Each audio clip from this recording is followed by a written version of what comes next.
Así que Primera de Juan, capítulo 4, versículo del 11 al 14, vamos a estar enfocándonos en el día de hoy. La temática es el amor de Dios en nosotros, un llamado a vivir en comunión. El amor de Dios en nosotros, un llamado a vivir en comunión, dice Primera de Juan, capítulo 4, versículo 11 al 14, lee la palabra del Señor. Amados, si Dios así nos amó, también nosotros debemos amarnos unos a otros. A Dios nunca lo ha visto nadie, si nos amamos unos a otros, Dios permanece en nosotros y su amor se perfecciona en nosotros. En esto sabemos que permanecemos en Él y Él en nosotros, en que nos ha dado de su Espíritu. Y nosotros hemos visto y damos testigo de que el Padre envió al Hijo para ser el Salvador del mundo. Así que esta mañana, hermano, el llamado de lo que vamos a estar viendo en estos versículos del 11 al 14, yo creo que es muy sencillo, pero al mismo tiempo es importante poder recibir lo que vamos a ver, nuestra idea principal, el llamado de Primera de Juan, capítulo 4, del versículo 11 al 14, es que ya que Dios nos amó de esta manera, y vamos a ver contextualmente lo que es esa manera, amémonos unos a otros, aunque nadie ha visto a Dios, pero si nos amamos unos a otros, Dios permanece en nosotros y su amor se perfecciona en nosotros. Entonces ese es el concepto, la idea de lo que nosotros vamos a estar cubriendo en el día de hoy. La idea de que ya que Dios nos amó de esta manera, amémonos unos a otros, y aunque nadie ha visto a Dios, pero si nos amamos unos a otros, Dios permanece en nosotros y su amor se perfecciona en nosotros. El bosquejo es sencillo, vamos a tener 3 puntos. El primero sería el amor de Dios manifestado en nosotros. El segundo es la manifestación de Dios en nosotros a través del amor.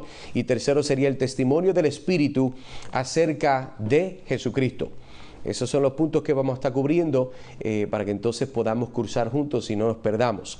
Entonces volvemos a nuestro primer verso que vamos a estar estudiando, Primera de Juan 4, versículo 11, dice: amados, si Dios así nos amó, también nosotros debemos amarnos unos a otros.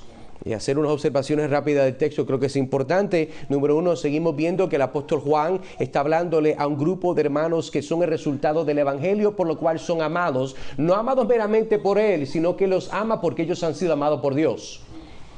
Eso siempre es importante recordar cuando estamos viendo esta expresión de Juan. Es una forma que él obviamente muestra este amor, este cariño, no solamente a la gente que él ama, sino a aquellos que son amados por Dios. Vemos el concepto también de que está diciendo Juan, hincapié el versículo 10 que estudiamos la semana pasada: si Dios nos amó, así nos amó de una forma en particular. Ahora entonces le está continuando el concepto de que también nosotros debemos amarnos unos a otros. O sea, hay unas implicaciones que vamos a ver ahí. Pero comencemos con una ilustración que creo que va a ayudarnos. En la Europa medieval existía un castillo que se llamaba, estaba bajo asedio. Y los enemigos habían situado las murallas y parecía que la derrota era inminente en cualquier momento. Ellos iban a perder. Y dentro del castillo vivía un valiente caballero llamado Sir William, el señor William, conocido por su coraje y lealtad. A medida que pasaban los días, las provisiones del castillo comenzaron a agotarse y la desesperación se apoderaba de los habitantes en el castillo. En medio de esta situación desesperada, el señor William se levantó en medio de la asamblea y compartió una historia de esperanza. Recordó a todos la historia del asedio de Jericó en los tiempos bíblicos. Mencionó cómo los muros de la ciudad cayeron después de que los israelitas obedecieron las instrucciones de Dios y marcharon alrededor de la ciudad durante 7 días. Sir William instó a los habitantes del castillo a poner su confianza en Dios y seguir sus mandamientos, obedecer la palabra de Dios. Les recordó que la victoria no vendría por sus propias fuerzas, sino por la mano poderosa de Dios. Buen recordatorio. Inspirados por la palabra, todas las personas en el castillo, las palabras de este valiente caballero, los habitantes del castillo se unieron en oración y buscaron dirección de Dios. Juntos tomaron la decisión de confiar en el Señor y permanecer firmes en medio de esta adversidad. Días después, mientras los enemigos continuaban su asedio, una misteriosa tormenta se levantó en el horizonte. Fuertes vientos derribaron las catapultas enemigas, la lluvia torrencial inundó las trincheras, los situadores confundidos y desmoralizados huyeron del campo de la batalla.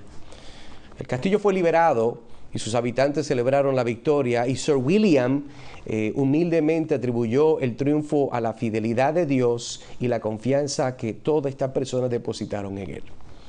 Entonces quise compartir esta historia porque creo que esta historia nos puede enseñar e ilustrar que al enfrentar desafíos y dificultades debemos de siempre confiar en el poder y la fidelidad de Dios. Aunque no vivimos en castillos y no tenemos trincheras y aún la guerra ha cambiado como sucede, pero el principio de nuestras amenazas y los problemas que sentimos igualmente son los mismos. El problema, la ansiedad, aunque parece ser mayor hoy en día, pero siempre ha existido. El miedo siempre ha existido. El sentir temor siempre ha existido. Pero igualmente lo que siempre ha sido y siempre ha sido conocido por aquellos que conocen al Señor es de que nuestra confianza debe de siempre estar depositada en el Señor Jesucristo. Entonces, al igual que los habitantes de este castillo, podemos encontrar la fortaleza, escucha bien, y la victoria en el Señor, incluso en medio de las circunstancias adversas. ¿Por qué digo esto? Bueno, porque en esta historia particular, cuando vemos lo que está sucediendo, podemos también ver que en el contexto de Juan sigue esta idea que hemos estudiado, que están estos falsos maestros, los gnósticos, que siguen abusando de la iglesia. Es un grupo de maestros que son dualistas, ¿verdad? No creían de que Jesucristo verdaderamente era hombre en carne, porque para ellos, en su creencia, eso es imposible, porque todo lo que es material y carne es de pecado, solamente lo que es etérico y espirituales de Dios. Entonces, primera de Juan, cuando estamos viendo este verso, de nuevo leemos y decimos, amados, si Dios nos amó así, pudiéramos invertir la palabra, ¿verdad? O así nos amó, también nosotros debemos amarnos los unos a los otros. El énfasis de lo que Juan está diciendo es uno muy particular. Y como yo lo había dicho en otras ocasiones, en muchos casos pudiera parecer de momento que las temáticas que estamos cubriendo parecen ser repetidas, pero no repetidas con la misma sombra.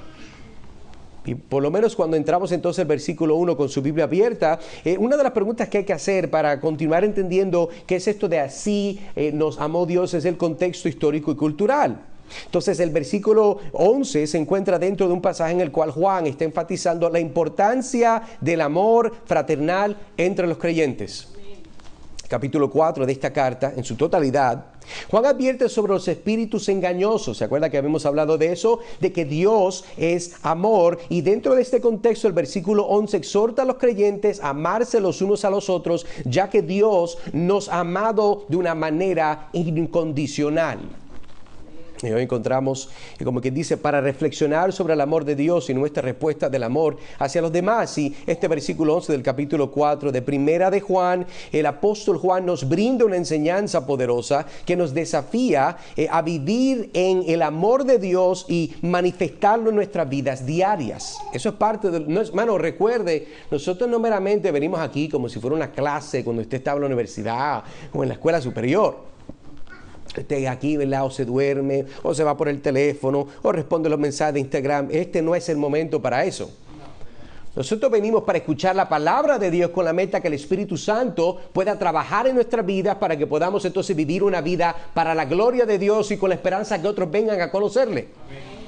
Entonces, algunas de las preguntas que hacemos en el versículo 11 es, ¿cuál es el ejemplo de Dios? ¿Cuál es el ejemplo de que Dios nos está mostrando? Y comenzamos entonces reconociendo el ejemplo supremo del amor de Dios que Él nos ha dado. Por eso la palabra de Dios nos dice en 1 de Juan 4:10, la Escritura nos dice, en esto consiste el amor. ¿Cuál es la forma más pura de poder ver el amor de Dios? Dice aquí, no en que nosotros hayamos amado a Dios, sino que Él nos amó a nosotros y envió a su Hijo como propiciación. ¿Por qué? Por nuestros pecados. Eso lo llegamos a hablar la semana pasada. La continuación de la idea de Juan no es que hay otro mensaje diferente, sino que él cubre otros aspectos de ese mismo mensaje. Y aquí Juan nos muestra que el amor de Dios no se basa en nuestro mérito, no se basa en tu iniciativa o en la mía, sino que su gracia y su misericordia es exclusivamente lo que vemos aquí como Dios manifiesta su amor. Y Dios nos amó primero, incluso cuando éramos pecadores, para aquellos que estamos en Cristo, no merecíamos su amor. Y la semana pasada pudimos ver esto de cerca y con más claridad en ese versículo 10. Vemos entonces y comenzamos a entender cuál es el ejemplo de Dios. El ejemplo de Dios es lo que hizo Dios. Algo no puede ser un ejemplo si no se vio. Y hay momentos donde nosotros, hermanos, tenemos que recordar que el ejemplo de Dios fue manifestado en la forma que Dios entonces busca reconciliar a aquellos la cual Cristo fue a la cruz y morir por ellos, una muerte propiciatoria para que ellos pudieran ser salvos. Entonces nos lleva a una segunda pregunta en este versículo 11. ¿Y cuál es la evidencia que hemos nacido de nuevo? ¿Cuál es la evidencia? ¿Cómo nosotros sabemos que legítimamente somos hijos de Dios? Hay muchos que dicen que son hijos de Dios. Hay muchos que visten como si son hijos de Dios. Hay muchos que tienen una bibliota así grandota, que tienen que traerla con carreta a la iglesia de tan grande que es. Exagero para que usted entienda el punto. ¿Eso te hace hijo de Dios? No, la Biblia nos dice en lo que sería primera de Juan 4:7. Mire, el texto dice: amados, amémonos unos a otros porque el amor es de Dios. Haga la conexión. Si usted no tiene comunión con Dios, no puede ejecutar amar a otros porque el amor en origen viene de Dios. Si usted no tiene a Dios en su vida, si usted no es salvo, usted no puede amar. Ahora, esto se puede debatir en el día de hoy, porque la gente dice, no, vemos toda la gente, ¿verdad?, que practican diferentes pecados.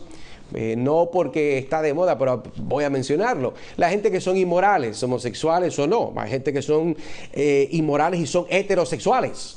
O sea, no solamente hay que tirar piedras de un lado. Aquí hay gente que puede ser un hombre que le gusta una mujer que le guste un hombre, y pueden ser inmorales en su forma de pensar. La idea es decir, la gente dice, no, déjalos que amen como ellos quieran. El problema es que ese amor no es un amor que es de Dios.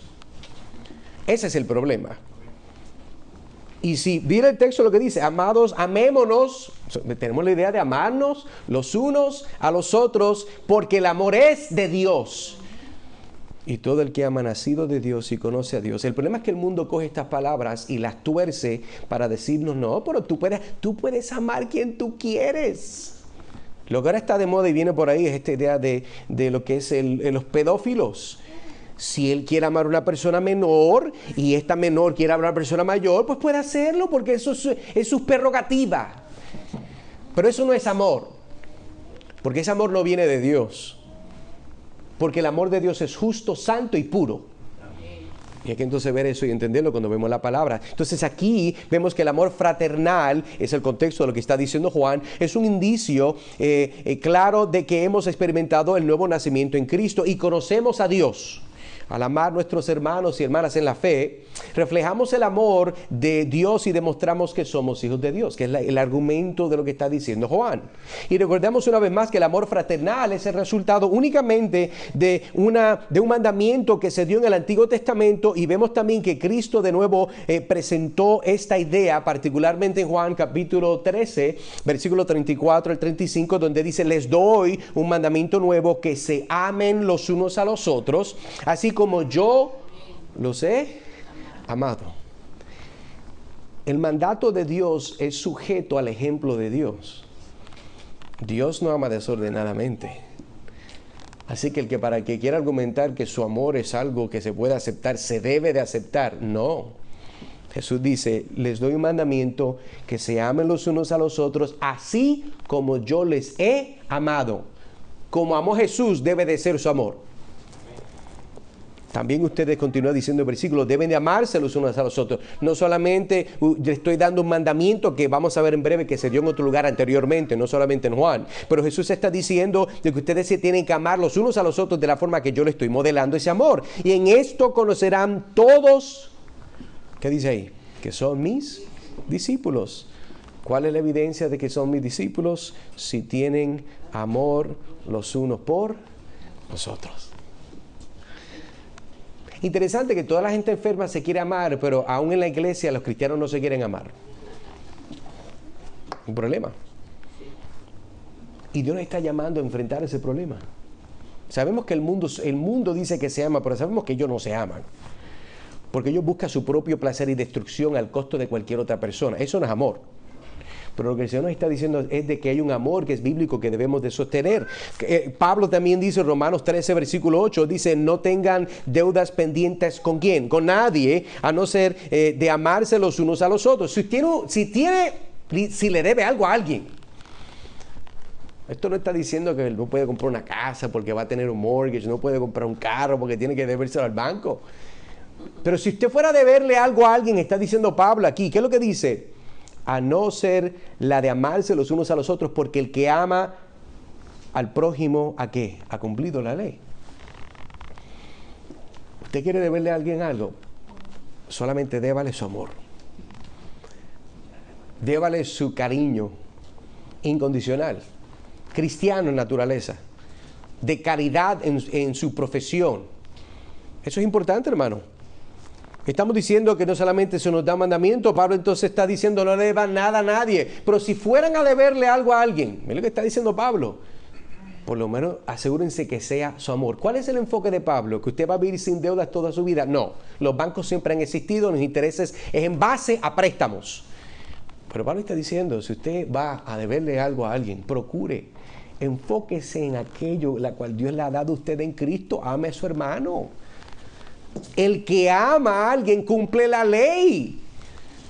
Usted no puede amar a Dios si no ama a su hermano. Es otro concepto de lo que estamos viendo en Primera de Juan. Usted no puede amar a Dios si usted le roba a su prójimo, porque la Biblia dice no robes, no codicies.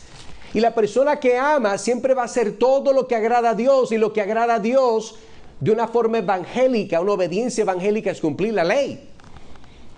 Porque yo no voy a odiar a alguien si yo amo a Dios. Yo amo a esa persona. No, puede ser que me cague un poquito, ¿verdad? Usted sabe. Pero yo puedo amar a alguien sin tener que ser su mejor amigo. Yo puedo amar a mi vecino y no codiciar su mujer. El amor es el cumplimiento de la ley. Entonces, la próxima pregunta que vemos es, ¿cómo debemos de amar a nuestro prójimo? ¿Cómo debemos amar a nuestro prójimo? Y el versículo 11 que estamos en este momento, Juan nos insta a poder ver a nuestro prójimo, y debemos tratar a nuestro prójimo como si fuera a mí mismo. Esa es la idea que entonces Juan nos está diciendo a nosotros. Para muchas personas, entiende algo, hermano, es muy difícil poder practicar esto. ¿Por qué? Porque vivimos en un mundo donde todo tiene que ser para mí. Nada es para ti, todo es para mí. O sea, ¿qué te puedo yo sacar a ti? ¿Qué beneficio me da el gobierno a mí? ¿Cuántos taxes me van a devolver? Es así como habla el mundo. La gente que le venden esta idea de cruzar una frontera para una mejor vida. ¿Qué me va a dar el gobierno a mí? Y mire, no hay nada malo en ayudar a la gente. Yo no estoy en contra de eso. No se vaya por un barranco. Pero hay una realidad donde la soberanía de una nación depende de su estabilidad. Aún la iglesia no es llamada a sustentar las necesidades de todo el mundo. La iglesia da por amor, ayuda por amor, en una actitud de caridad, ¿verdad? Pero nosotros no estamos llamados a sustentar a todo el mundo. Así no sea primordialmente con el llamado del Evangelio de que todo hombre y mujer se arrepienta de sus pecados y ponga su fe en Cristo Jesús. Entonces, vemos ahora, particularmente contestando esta pregunta, ¿cuál es la evidencia, verdad, de lo que estamos viendo en este momento? ¿Cómo debemos llamar a nuestro prójimo?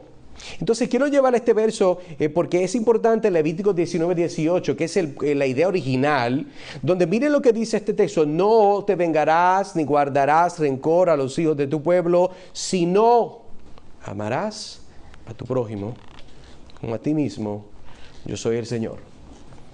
Cuando en Juan 13 Jesús habló, esto es lo que estaba citando. Por eso en Juan, en primera de Juan nos dice, les doy un mandamiento que no es nuevo. No es nuevo. Para muchos de ustedes es como si fuera nuevo, y se lo voy a explicar por qué lo que está diciendo Jesús, pero no es nuevo, es algo viejo. Amar a nuestro prójimo implica tratarlo con justicia, perdonarlos y buscar el bienestar de esa persona. Más tarde continúa otra idea, Mateo capítulo 22, versículo 39, mira lo que dice. El segundo es semejante, amarás a tu prójimo como a ti mismo. Jesús lo dice de nuevo. Más tarde continúa entonces el apóstol Pablo en Gálatas, en la carta que escribe, dice capítulo 5, versículo 14, porque toda la ley se cumple en una sola palabra. ¿Cuál es la palabra? Amarás a tu prójimo como a ti. Hermano, pero no es una palabra, es una frase. Pues tampoco así, hermano. Usted entiende lo que está diciendo. Amarás a tu prójimo como a ti mismo. Si tú amas a tu prójimo como si fuera amor a ti mismo, es un amor que muestra que la obra de Cristo ha tenido efecto en tu vida y por la obra de Cristo es que nosotros tenemos una obediencia evangélica, la cual nos pone delante de Dios como si nosotros perfectamente hubiéramos obedecido la ley en su totalidad. Entonces, hemos visto de que somos amados primero por Dios, y ese amor nos impulsa a amar a los demás a través del amor fraternal y amando a nuestro prójimo. Entonces demostramos al mundo que somos hijos de Dios y conocedores de ese amor en la forma que nosotros nos interlazamos. El pastor bautista John Bunyan decía esta cita: el amor que Dios nos muestra en Cristo es la fuente y la motivación para amar a los demás, incluso aquellos que nos resultan mire qué raro que le pasaba igual que a mí. Hay personas que son difíciles de amar.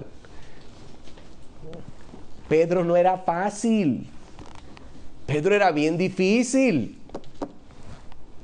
Pero note que dice el pastor John Bunyan que nuestro amor, el amor que Dios nos muestra en Cristo, es la raíz, es el fundamento de nuestra motivación para amar a otros, incluso aquellas personas que son difíciles. Lo que está apuntando esta regla es que es posible amar a alguien que sea difícil.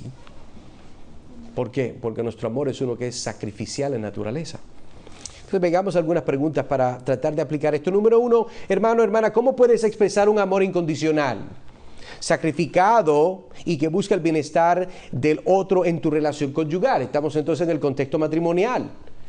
¿Cómo es que nosotros entonces vamos a expresar un amor incondicional? Bueno, usted tiene que pensar esa pregunta de una forma retórica y ver cuáles son las áreas que usted como hombre, como mujer, puede ejercer un amor, puede ser más paciente, puede ser más misericordioso.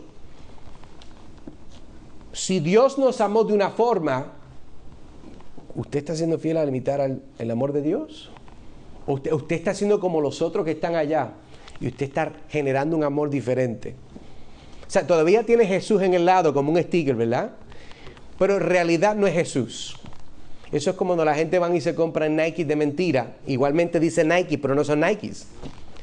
Hay personas que tienen un amor, una versión de amor en su matrimonio, que dicen que es de Jesús, pero cuando usted lo mira de cerca con una lupa, debe ser del Jesús mexicano que se mudó, ¿verdad?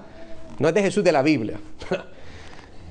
Hermano, eso es lo que Dios nos está llamando. Otra pregunta pudiera ser: ¿cómo puede ser un ejemplo vivo del amor de Dios mostrando compasión, perdón y generosidad hacia tus hijos y otros miembros de tu familia?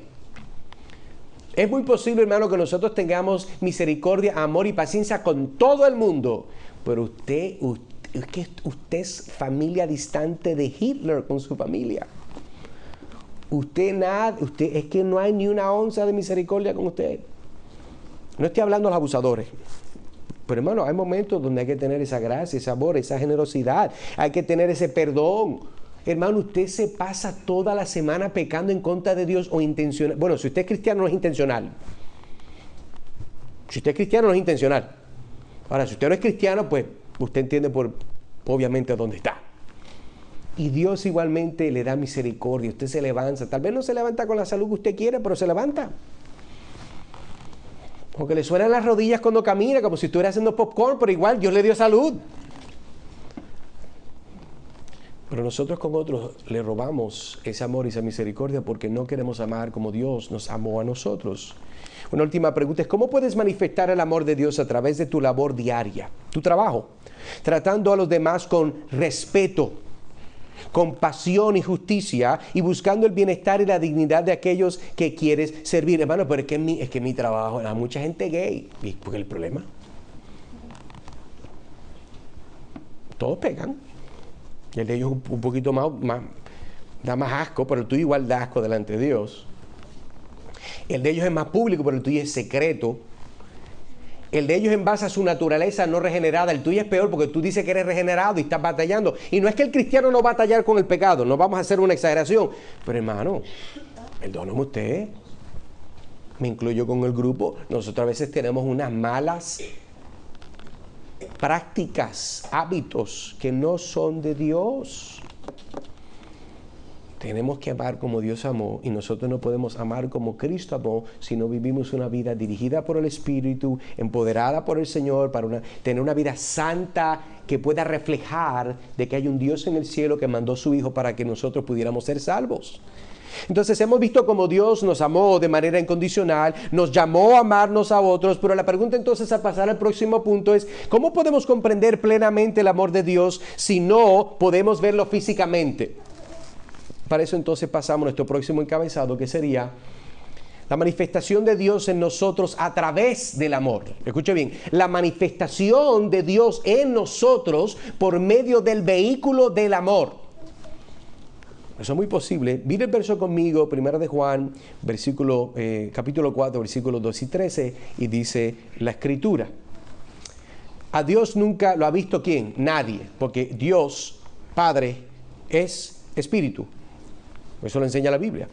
Si nos amamos unos a otros, Dios permanece en nosotros y su amor se perfecciona en nosotros. Escuche bien, si Dios permanece en nosotros, por lo tanto su amor permanece en nosotros. Continúa versículo 13, en esto sabemos que permanecemos en Él y Él en nosotros, en que nos ha dado de su Espíritu. En el siglo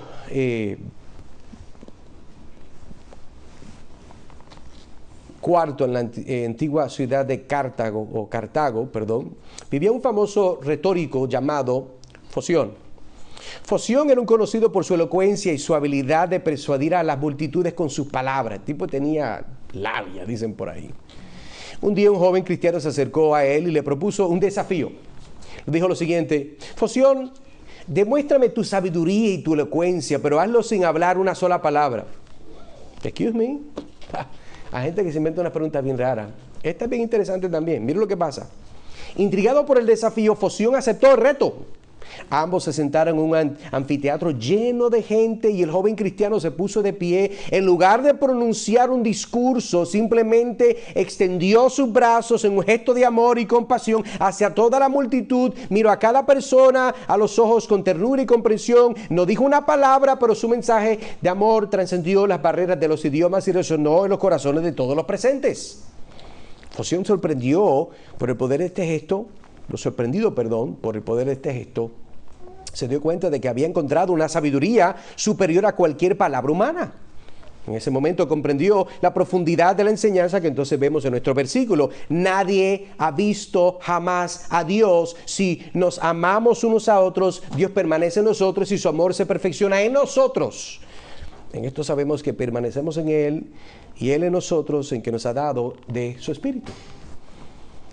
Este relato histórico pues nos desafía y nos hace reflexionar sobre la importancia del amor en nuestra vida cristiana, al igual que el joven cristiano transmitió el amor de Dios a través de su gesto.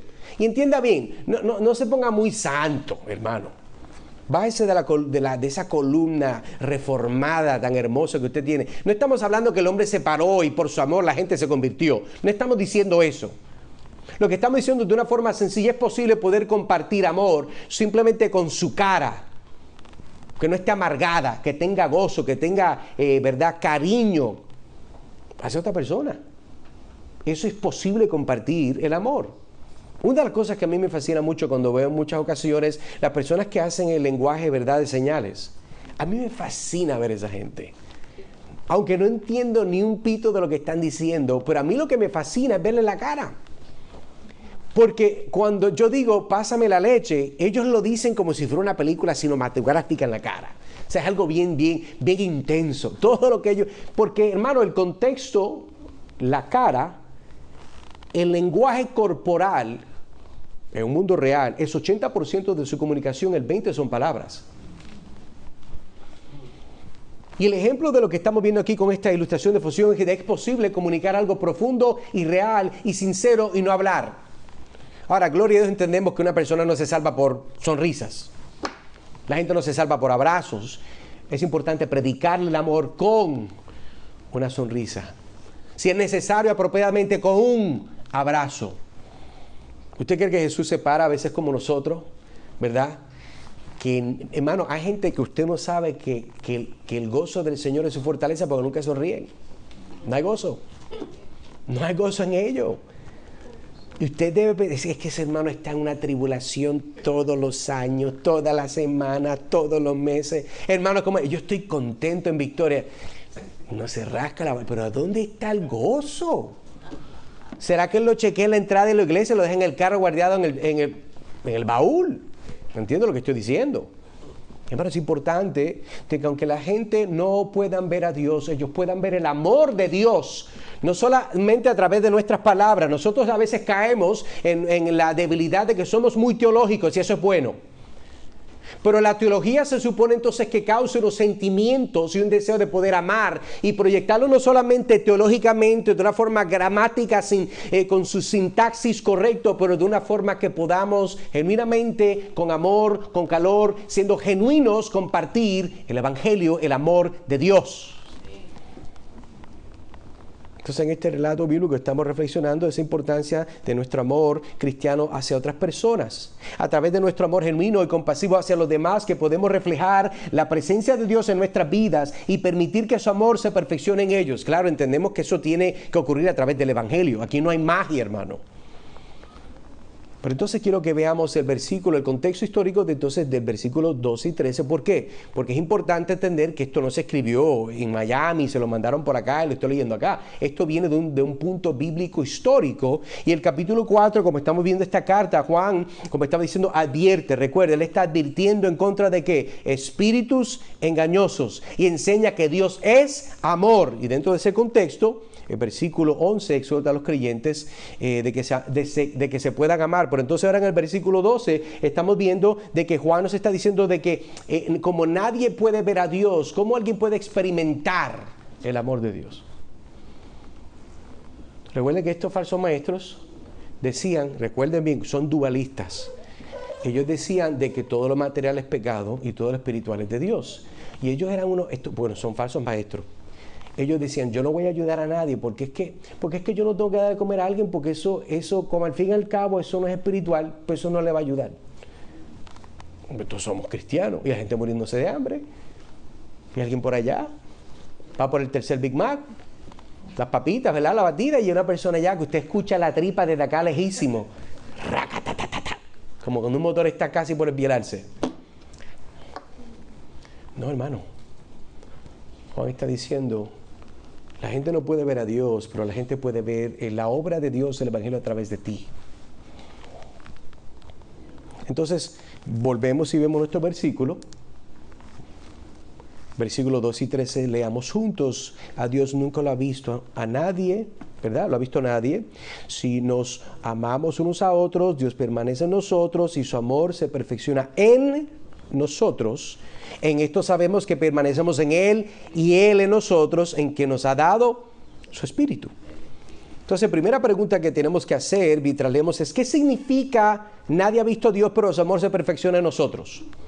Bueno, el apóstol Juan nos recuerda que aunque nadie ha visto a Dios con sus propios ojos literalmente, su amor se manifiesta en y a través de nosotros. El amor perfecto de Dios se perfecciona en nuestras vidas cuando lo compartimos con los demás, cuando amamos a nuestros hermanos y hermanas, mostramos al mundo la realidad tangible del amor divino.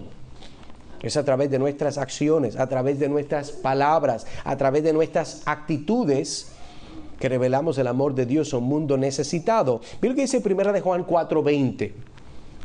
Si alguno dice, yo amo a Dios. La gente que hace eso. Bueno, no así, pero usted entiende. Y aborrece a su hermano, es mentiroso.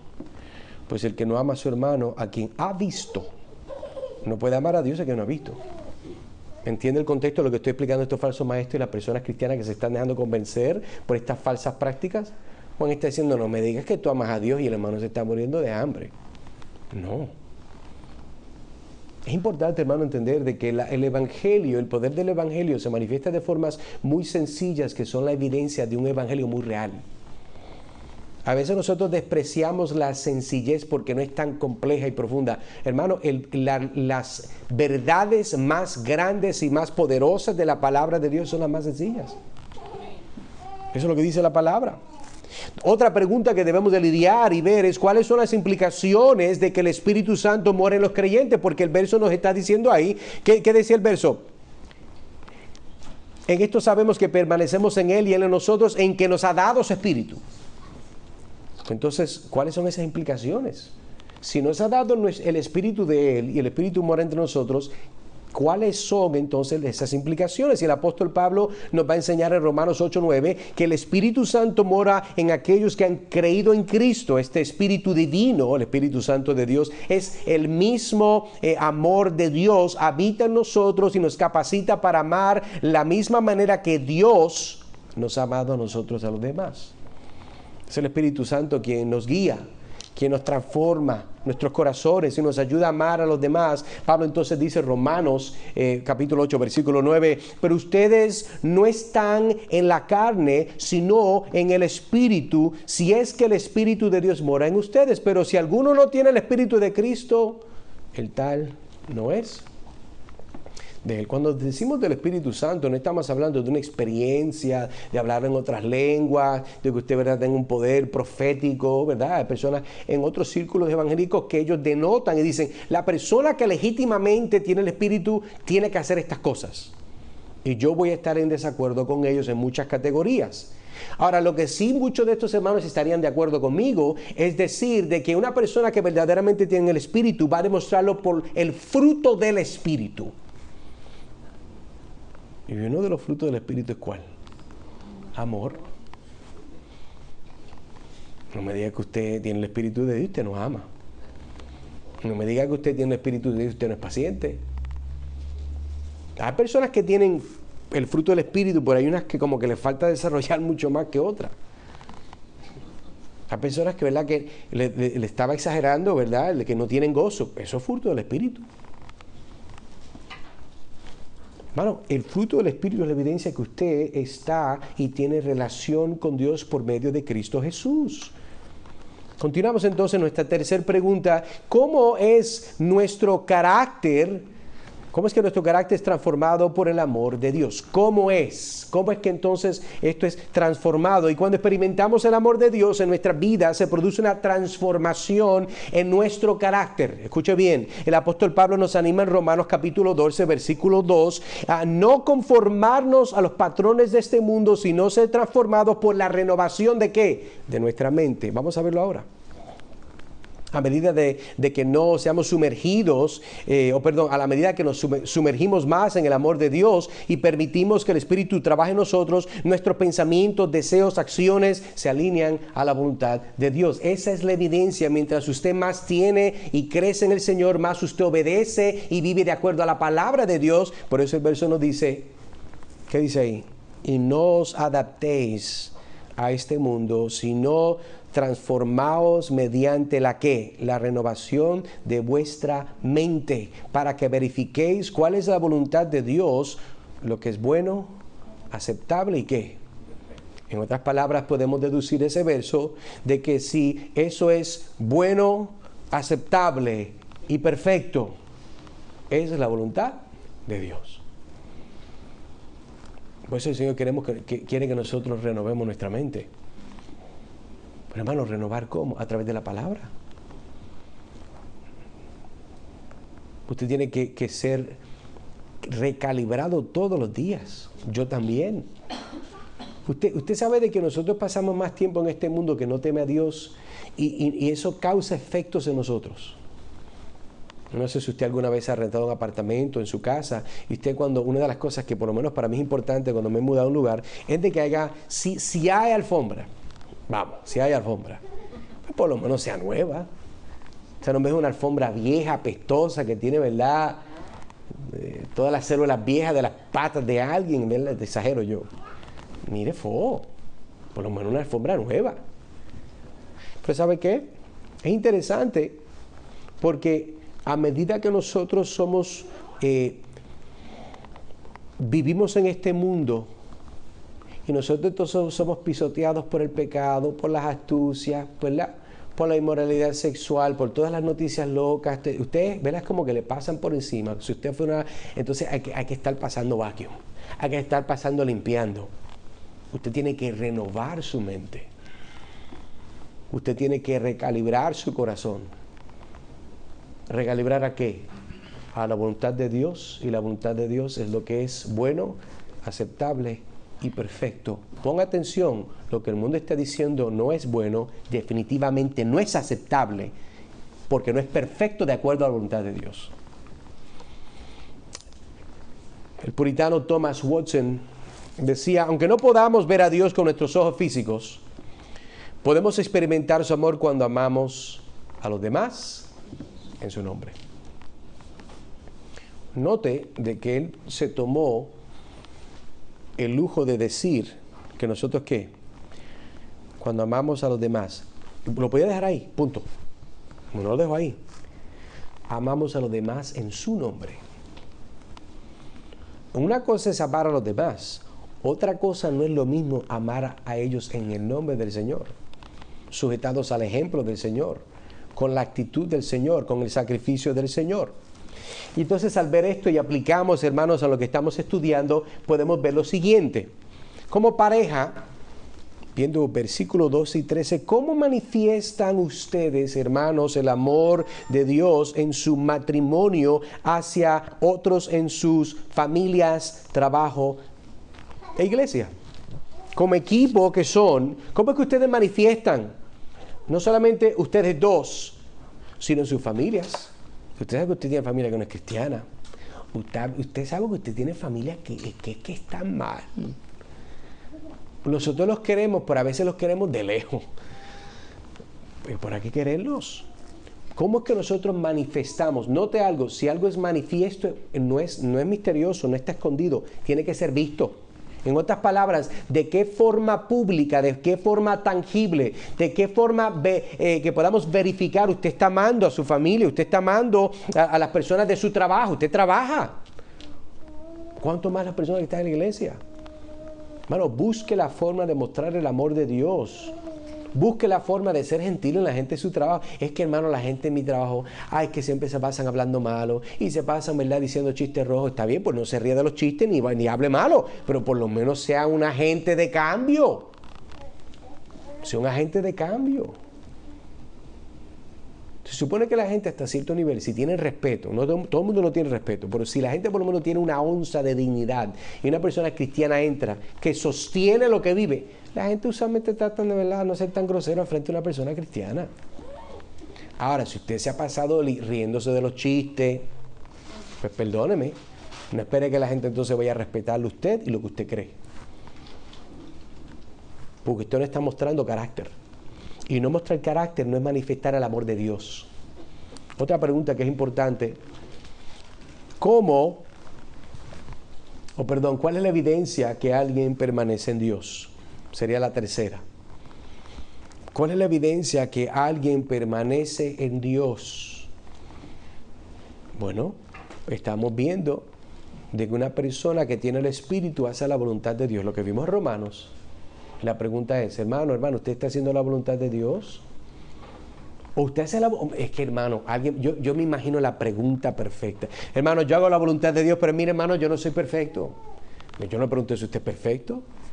Yo pregunto si usted hace la voluntad de Dios. Sí, hermano, yo hago la voluntad de Dios, pero hermano, es muy difícil. Yo no pregunté si es difícil, yo sé que es difícil. ¿Hace usted la voluntad de Dios? Usted nota que nosotros a veces contestamos las preguntas así porque queremos ser bien sofisticados, queremos ser bien cristianos. Contéstela directo, diga sí o no. Diga, hermano, estoy tratando. Estoy tratando, pero mi carne es mala. Estoy tratando, necesito que ore por mí. No me diga que sí lo hace, pero... No, hermano, nosotros entendemos que aquí nadie ha cruzado a la eternidad y es glorificado. Aquí todo el mundo tiene un problema u otro, 2 o 3 o 4.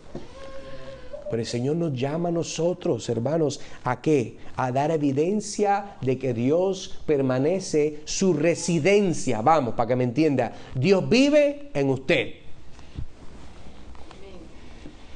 Si Dios viviera en una casa, ¿cómo se vería esa casa por fuera? Hay gente que dice, bueno, yo voy a poner un letrero bien grande con los 10 mandamientos. Bueno, puede ser. Yo voy a poner una pantalla con sermones de MacArthur todo el día para que la gente lo... Bueno, puede ser también. No, pues de su gel, yo no sé, que a usted le gusta, o Sproul. El punto mío es de que cuando algo es de Dios, tiene huellas y señales que le pertenece a Dios. Eso es lo que está diciendo aquí la palabra. La pregunta es, ¿cómo usted da evidencia de que usted le pertenece a Dios al vivir de una forma que glorifica al Señor? Eso es lo que estamos viendo. Eso es lo que queremos ver con estas preguntas. Entonces, después de considerar cómo Dios se revela a través del amor entre los hermanos, porque nadie ha visto a Dios, es lo que estamos viendo, ¿cómo podemos estar seguros de que esta afirmación es verdadera? ¿Cómo estamos seguros de que la forma que Dios ama, esta idea de cómo Dios se revela, es una afirmación verdadera? Y eso entonces nos lleva a nuestro tercer encabezado, que vamos a ver aquí terminando: el testimonio del Espíritu acerca de Jesucristo. El Espíritu testifica de la persona y la obra de Cristo. Eso es el ministerio del Espíritu Santo. Entonces, ¿cómo nosotros vemos en este texto lo siguiente? Lea conmigo 1 de Juan, capítulo 4, versículo 14. Y nosotros, dice Juan, y nosotros hemos visto y damos testimonio de que el Padre envió al Hijo para ser el Salvador del mundo. Ahora, una pregunta que podemos hacer de momento es, bueno, espérate, pero ok, el apóstol Juan lo vio, lo tocó, lo escuchó, puso su cabeza en su pecho, tremendo. Pero todo el mundo tuvo esa experiencia. ¿Cómo entonces Juan dice, nosotros hemos visto y damos testimonio de que el Padre envió al Hijo para ser el Salvador del mundo? ¿Cómo justificamos eso? Yo le dije, hermano Nazario, predicador, Juan es un mentiroso, la Biblia es un libro escrito de gente loca, eso no es verdad. ¿Ves? Ahí está una falla. No. Ya habíamos visto en el versículo anterior de que nadie puede ver a Dios, pero la gente puede ver de que Dios es y de que Dios es real a través de la forma que nosotros vivimos para la gloria de Él. Y cuando Juan está diciendo, nosotros hemos visto, no necesariamente está diciendo que todos hemos físicamente visto a Cristo, pero sí nosotros hemos visto y damos testimonio de que el Padre envió al Hijo para que Él fuera el Salvador del mundo. La evidencia de la salvación es evidencia de que hubo un Padre que mandó un Hijo para que pudiera morir por los pecados de la humanidad, de aquellos que se arrepienten y creen. De esa forma podemos decir, nosotros hemos visto y damos testimonio. ¿Por qué? Porque siempre que estoy con los hermanos, yo doy testimonio de que Cristo murió, resucitó y nosotros hemos sido salvos por gracia, por su evangelio. Eso es claro. Eso es claro. Pero continuemos y permítame introducir otra ilustración que creo que nos va a ayudar. Hace siglos, en un pequeño pueblo en Europa, había un artista renombrado, conocido por sus obras en su maestría en la pintura. La gente de toda la región acudía a él para obtener unos retratos excepcionales y cuadros de paisajes impresionantes. Su talento era conocido por todos, pero había algo especial en su forma de trabajar. Aquí le va a llamar la atención esto. El artista tenía un enfoque único. Cada vez que pintaba un retrato, se tomaba el tiempo de conocer personalmente a la persona que iba a pintar. Escuchaba de su historia, sus alegrías, sus luchas, sus sufrimientos. Observaba el carácter y la personalidad. Solo después de comprender profundamente a la persona comenzaba a pintar. Esa era la preferencia de él. Yo no pinto hasta que conozco. Cuando finalmente mostraba el retrato a su cliente, todos quedaban asombrados. Las obras de arte eran tan realistas y vívidas que parecía como si la esencia de la misma persona estuviera capturada en el lienzo. El artista no solo capturaba los rasgos físicos, sino también la esencia del ser. Primera de Juan, versículo 14, que es nuestro tercer encabezado, el apóstol Juan nos habla de un retrato más maravilloso. Porque él dice, y nosotros hemos visto y damos testimonio, nosotros somos el retrato de que el Padre ha enviado al Hijo como Salvador del mundo. Entonces, al igual que ese artista que estamos hablando, Juan nos invita a conocer personalmente a Jesús, el Hijo de Dios. No se trata de solo una descripción teórica, una imagen borrosa de Él. No. Juan nos anima a tener una experiencia personal con Cristo, a conocerlo profundamente y a entender quién es Él en su totalidad. Y cuando nos encontramos con Jesús de esta manera íntima, hermanos, nuestro retrato de la salvación se vuelve más vívido, más real. ¿Usted entiende?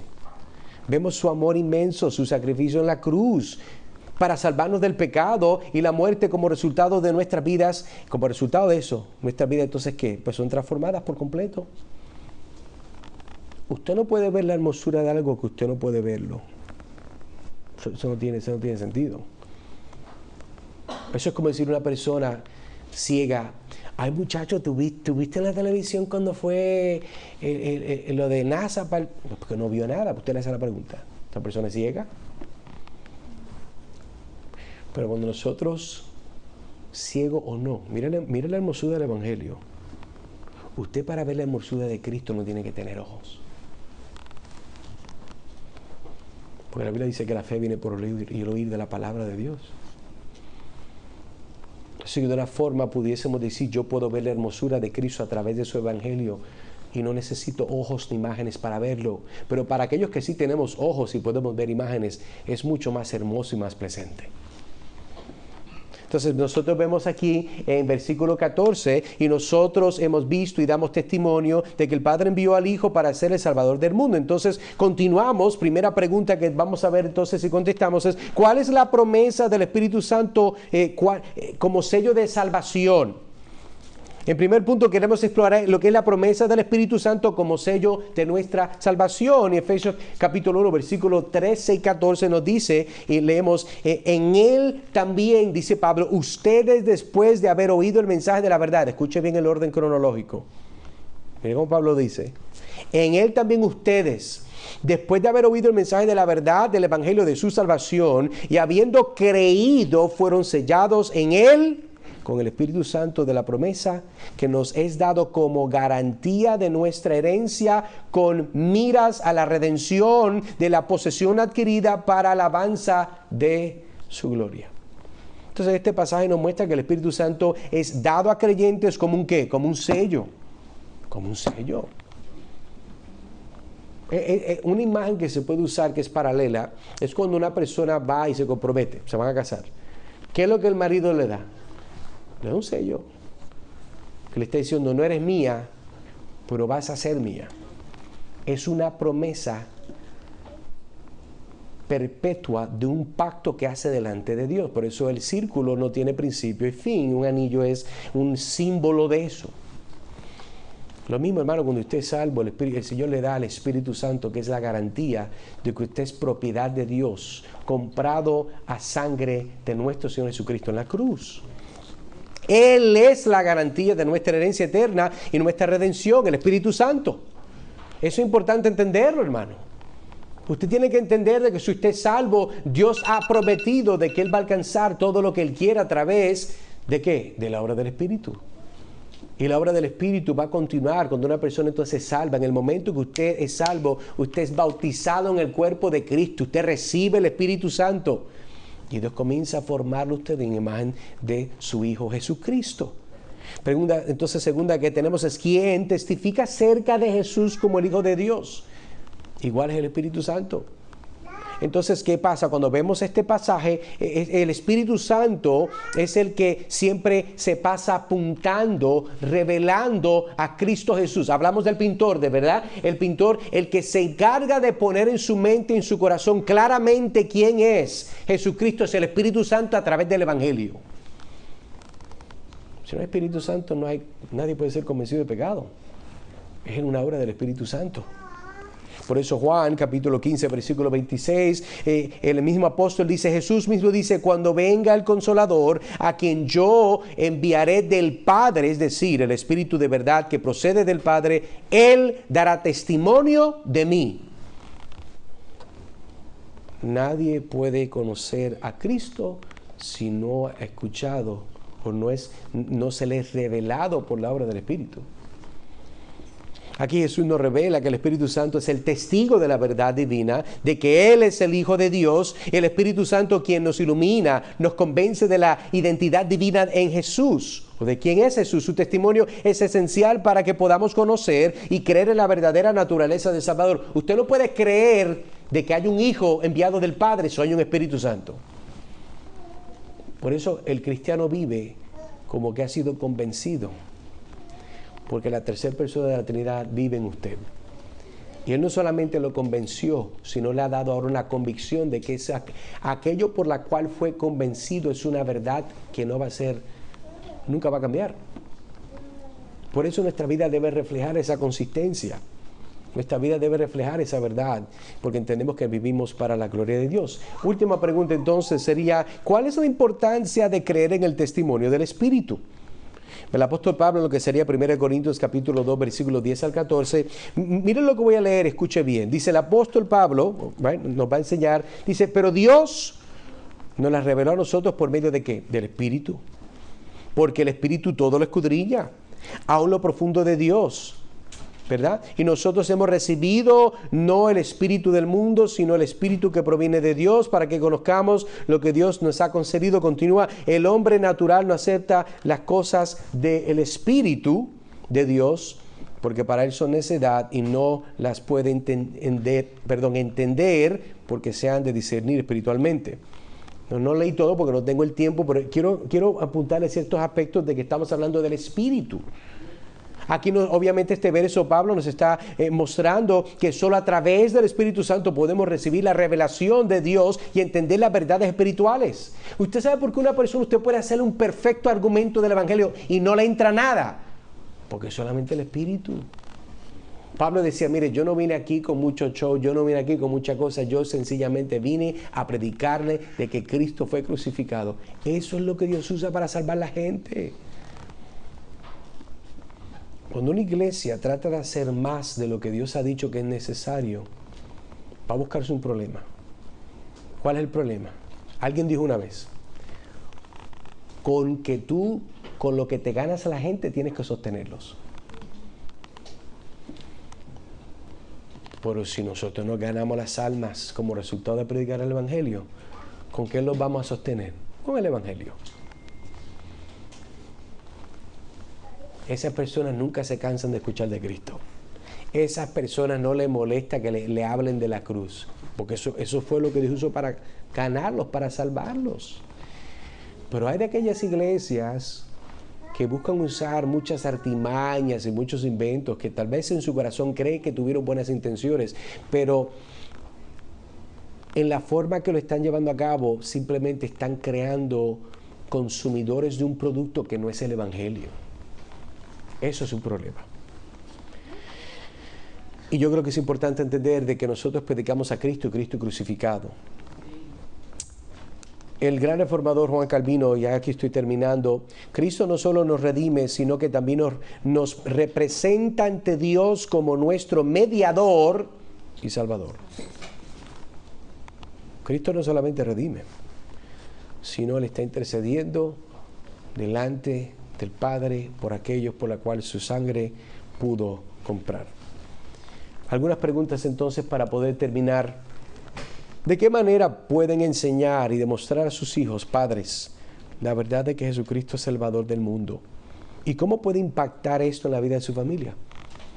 ¿Cómo lo vas a hacer tú, hermano, hermana, padre? ¿Cuál va a ser el impacto? Bueno, de que Dios los va a salvar. Pero eso solamente al nivel de que tú estás sembrando esa semilla del Evangelio. Si no estás sembrando nada, no te molestes más tarde que salen locos. Ese problema es suyo. Porque usted no quiso sembrar, usted no quiso trabajar, usted pasó dándole una tableta para que viera televisión. Eso la gente lo hace porque se convierten en vagos y eso no muestra el amor de Dios. Haga lo correcto, no estoy diciendo que es pecado, tampoco así, pero hay gente que no quieren ser padres. Trabajan todo el día, llegan a la casa y al frente de Mr. Televisor a escuchar cuánta porquería, porque aún las caricaturas hoy en día están enfermas todas. Empujando una agenda inmoral sexual de todo tipo. Mire si el diablo es malo. Y usted, ¿verdad? Como buen suscriptor, pone a su hijo o su hija ahí. Ay, bendito, porque es que están calladitos y usted está cansado y no tiene tan largo. Está bien, yo le creo. Yo también los tengo igual de difícil y largo. Pero hermano, esa no es la forma que nosotros vamos a poder impactar a nuestros hijos si nosotros no le hablamos el Evangelio. Finalmente, si tú no conoces a Cristo, ¿cómo podrías reflexionar sobre la afirmación del versículo 14 de Primera de Juan de que Jesucristo es? No es una posibilidad, no es uno de. Jesucristo es el Salvador del mundo. ¿Y cómo podrá esta verdad impactar tu vida en tus creencias? Si tú no eres cristiano, si no has entregado tu vida a Cristo, no te has arrepentido, ¿qué tú sigues esperando? O puede ser que no estás esperando. Lo que está pasando de verdad es que como eres un idólatra, tú no quieres adorar a Cristo. Tú quieres adorar lo que a ti te gusta. Pasa que yo soy buena gente y lo presento de esa forma como si estuvieras esperando para no para no darte muy duro, porque te quiero mucho. Pero la realidad es que tú eres un idólatra y a Cristo no quieres adorar. Quieres adorar lo que a ti te da la gana. Amigo, te tengo mala noticia. Eso lo que va a hacer es condenar tu alma a una eternidad en el infierno. Pero Cristo te ofrece, el Padre envió a su Hijo para que puedas ser salvo por Él. Así que corre a Cristo, entrégate a Cristo. Recuéstate totalmente en la obra de Cristo. Porque solamente en Él hay salvación y perdón de pecados, pasados, presentes, futuros. Él promete siempre estar con nosotros hasta que llegue el final de este tiempo que existe. Así que, hermanos, terminamos una vez más viendo nuestro llamado de este texto es que ya que Dios nos amó de esta manera, y hemos visto cómo Dios nos ha amado, porque Cristo es la forma en que el Padre nos ha amado. Amémonos unos a otros, y aunque nadie ha visto a Dios, pero si amamos unos a otros, Dios permanece en nosotros y su amor se perfecciona en nosotros. Ese es el llamado de lo que estamos viendo, versículo 11 al 14, primera de Juan, capítulo 4. Oremos. Gracias, Padre, por este tiempo que nos da de poder estudiar tu palabra. Gracias por darnos ojos para ver, Señor, a Cristo. Ojos para poder ver la hermosura que el Espíritu Santo a través del Evangelio nos ha pintado una imagen hermosa, vívida, realista de quién es Cristo. Gracias, Señor, porque es por medio de la obra de Cristo que nosotros podemos ser salvos, nosotros podemos ser restaurados, nosotros podemos, Señor, ser llevados de muerte a vida.